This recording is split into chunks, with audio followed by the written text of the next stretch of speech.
አሰላሙ አለይኩም ወራህመቱላሂ ወበረካቱ። ውድና የተከበራችሁ የቻናል ቤተሰቦች እንዴት ናችሁ? ሰላም ናችሁ? እኔ አልሐምዱሊላህ ሰላም ነኝ። እናንተ እንዴት ናችሁ? በመላው ዓለም የምትገኙ ውድ ኢትዮጵያን በያላችሁበት ሰላማችሁ ብዙ ትትርፍ ይበል። አላህ ሀገራችን ሰላም ያደርግልን። ዛሬም እንግዲህ በሌላ ቪዲዮ አጠር ያለች አስተማሪ ታሪክ ይዤላችሁ ብቅ ያለው ውዶች ማለት ነው። ኢንሻአላህ ለዚህ ቻናል እንግዲህ አዲስ የሆናችሁ ላይክ እና ሼር ሰብስክራይብ እያደረጋችሁ ቤተሰብ ሁኑ ላለው ማለት ነው ውዶች። ኢንሻአላህ እንግዲህ አዳምጣችሁ ይጠቅማላችሁ ካስባችሁ ከተጠቀማችሁበት ለሌሎችም ተደራሽነት እንዲኖረው ሼር አድርጉት ማለት ነው ውዶች። ኢንሻአላህ ወደ ዛሬ ትረካ ይገባለሁ። የዛሬ ትረካ ችግርን ይጠራል ይላል። በአንድ ወቅት አንዲት እርጉዝ አጋዘን የመውለጃ ሰዓቷ ደረሰና ለመውለጃ የሚሆን ጥሩ ቦታ እየፈለገች አንድ ወንዝ አጠገብ ደረሰች። ቦታውም ለመውለጃ ምቹ ሆኖ አገኘችውና ወዲያውኑ ምጥ ጀመራት። ነገር ግን ሰማይ በጥቁር ደመና ተሸፍኖ በዚህም ምክንያት የተፈጠረው መብረቅ በጫካው ውስጥ ከፍተኛ እሳትን አስነሳ። በመሃልም አጋዘኗ ወደ ግራ ስትዞር አንድ አዳኝ ቀስቱን ወደሷ አነጣጥሮ ሊገላት ሲያመቻች ተመለከተች። ወደ ቀኝ ስትዞር ደግሞ አንድ አንበሳ ወደሷ እየተመለከተ አድፍጦ በቀስታ ወደ እሷ ይጠጋል። አጋዘኗ ወደፊት ለፊት ተመለከተች። ጥግ እስከ ጥግ የሞላው ከባድ የወንዝ ውሃ እያስጎመገመ ወደ ታች ይወርዳል። ከበስተጀርባዋ በመብረቁ ብልጭታ የተፈጠረው እሳት እየተንበለበለ ነው። ለመሆኑ ይቺ አጋዘን ምንድነው ማድረግ ያለባት? ከከበባት ጥላቶች ትተርፍ ይሆን? ግልገሏንስ ያለ ችግር ትገላገላት ይሆን? እሳት ውስጥ ደርሶ ያቃጥላት ወይስ አዳኙ በቀስቱ ይገላት? ወይስ ደግሞ የተራበው አንበሳ ገነጣጥሎ ይመገባታል? ወይስ በፍርሃት ፊት ለፊት ካለው ወንዝ ገብታ ጎርፍ ይወስዳት ይሆን? አስቡት እስኪ እንግዲህ ማለት ነው። አዳኙ፣ እሳቱ፣ አንበሳው እና ጎርፉ የከበባት እና የተያዘችው ይቺ አጋዘን ምንድነው ማድረግ ያለባት? በእርግጥም አጋዘኗ ምን ማድረግ እንዳለባት ለመወሰን ከባድ ነው። ነገር ግን እሷ በምጥ ላይ አዲስ ህይወት በመፍጠር ሂደት ላይ አተኮረች። እናም ምጧ ተፋፍሞ ባለበት የጭንቅ ሰዓት ላይ እንዲህ ሆነ። አዳኙ ቀስቱን አነጣጥሮ ሲወረውር የመብረቁ ብልጭታ ኃይሉን ጨመረና አይኑ ላይ አንቦ አብረቀበት። የተወረወረው ቀስት አቅጣጫውን ስቶ አድፍጦ ወደ አጋዘኗ በመጠጋት ላይ ባለው አንበሳ ላይ አረፈ። አንበሳውም ወደቀና ሞተ። በመብረቁ ታጅቦ ሲያጉረመርም የነበረው ሰማይ ዝናቡን ለቀቀው። በዚህም ምክንያት እሳቱ ካለበት መቀጠል አልቻለምና ከሰመ። አዳኙም የዝናቡን መበርታት አይቶ መጠጊያ ፍለጋ ሸሸ።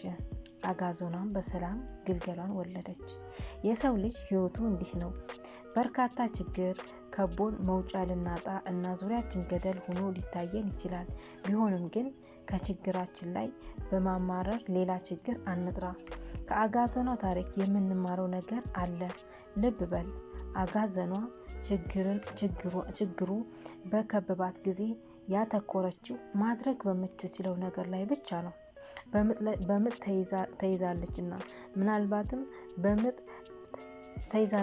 ምናልባትም ትኩረቷ እንዴት ላመልጥ በሚለው ጉዳይ ላይ አድርጋ ቢሆን ኑሮ በሰላም መውለዷ ቀርቶ የአንዳቸው ሲሳይ መሆኗ እውን ይሆን ነበረ።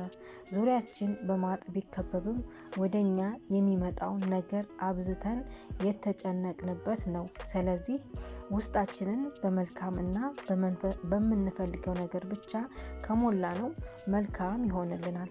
የምንፈልገው ነገር እናገኛለን። ትኩረታችን በምትፈልጉት ነገር ላይ ይሁን። የሚያስፈልገን ነገር የትኛው ነው ብላችሁ ራሳችሁን ጠይቁ። መልሱን ወደ እናንተው ይመጣል። በዙሪያችን የከበባችሁን መንፈስ ደካማ ችግር ጠሪ ጓደኞችን ራቁ።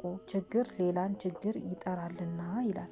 ከዚህ ታሪክ እንግዲህ እንማራለን ብዬ አስባለሁ። አንዳንዴ ሁላችንም ቢሆን ያው ትንሽ ማብራሪያ ልስጥ ብዬ ነው ማለት ነው። ታሪኩ እዚህ ጋር ብቅቷል ማለት ነው። እና ምንድነው በህይወታችን ላይ ስንኖር የሆነ ነገር የሆነ ችግር ሊያጋጥመን ይችላል። በዛ ችግር ላይ በጣም አማረን በጣም በቃ አብዝተን ስናማርር ሌላ ደግሞ ያላሰብነው ነገር ነው የሚከሰተው ማለት ነው። مثلا የሆነ እቃ ተሰብሮብን ሊሆን ይችላል። ያ እቃ ላይ በቃ ወይኔ በቃ ብለናል አይደል ምርር ስናረግ እንትን ስንና ሌላ ችግር ነው የሚፈጠረው ማለትና አንዳንዴ ችግሮች ሲመጡ አመስግኖ እንትን ማለት ማሳለፍ ለበጎ ነው ብዬ ነው የማስበው። ያ ነገር ያንን ችግር መፍታት የምንችል ከሆነ ኦኬ ጥሩ ነው እንፈተዋለን። መፍታት የማንችለው ከአቅማችን በላይ ከሆነ ደግሞ ይሄ ምንም ማድረግ አንችልም ማለት ነው። ደግሞ በተለይ ደግሞ አብዛኞቻችን የምንቸገረው ነገር ነው ባለፈ ነገር ላይ እንትን እያልን በቃ ያለፈን ነገር ላይ እየተቆጨን ባለፈ ነገር ላይ ትኩረት እያደረግን ወደፊት የሚመጣውን ነገር እናጣለን ማለት ነው። እና ችግርንም አንድ ችግር ላይ በጣም በቃ አማረን በጣም እንትን ስንል ሌላ ችግር ቢመጣብን እንኳን መፍታት የማንችለው ሁኔታ ውስጥ እንገባለን። ስለዚህ የሚመጡትን ነገሮች በስርዓት በቃ አይደለ በተግባር በትክክል ነገር ለመፍታት ከቻልን አሊያ ደግሞ ማድረግ የምንችለው ነገር ላይ ብቻ ማተኮር አለብን። ልክ እንደ አጋዘኗ ማለት ነው። እቺ አጋዘን እንዳሉት እንግዲህ እንደተገለጸው ላምልጥ ብላ አንተን ብትል ኑሮ በሰላም አትወልድም ነበር። ወይ ወንዙ ውስጥ ገብታ ወይ ደግሞ እሳቱ ወይ አዳኙ ወይ ደግሞ አንበሳው ሊበላት ይችል ነበር ማለት ነው። ራሷንም ማዳን አትችልም ነበር ማለት። ነገር ግን እሷ በቃ ሁሉንም ነገር ለፈጣሪታ ማድረግ የምትችለው ነገር በቃ ባለችበት ሁና መውለድ ነው። እና ወደዛ ላይ ትኩረት የሰጠችው ማለት ነው። እኛም ደግሞ የሆነ ነገር ችግር ሲመጣብን ያንን ነገር በቃ በችግር ላይ ችግር ለመጥራት በማማረር ብዙ ነገሮችን እንትን በማለት ሳይሆን በቃ የምንችለው ነገር ላይ እዛ ላይ ትኩረት ካደረግን የመጡብን ነገራቶች ሁሉ ሊመለሱ ይችላሉ ማለት ነው። ምክንያቱም ችግራችንን በቃ እንትን ብለን መፍታት እንችላለንና እና ግን አብዝተን ስናማረር አብዝተን እንትን ስንል በቃ ያም ይመጣን ይደራረብናል መፍታት እንኳን የማንችል ውስብስብ ውስጥ እንገባለን ማለትና ያ ከመሆኑ በፊት በቅድሚያ አመስጋኝ መሆን አለብን። ሁሌም አመስጋኝ ሰው መጥፎም ነገር ቢመጣበት ጥሩም ነገር ቢመጣበት የሚያመሰግን ሰው በጣም አሪፍ ነውና አመስጋኞች መሆን አለብን ብዬ አስባለሁ። እና ደግሞ የምንችለው ነገር ላይ እናተኩር። እንግዲህ ዛሬ ይዤላችሁ የመጣሁት ታሪክ እቺን ትመስላለች። አስተማሪና ወሳኝ ናት እየሰላሰብኩ ነው ማለት ነው። ኢንሻአላህ ለዚህ ቻናል እንግዲህ አዲስ የሆናችሁ ላይክ እና ሼር እያደረጋችሁ ቤተሰብ ሁኑ ማለት ነው ውዶቼ።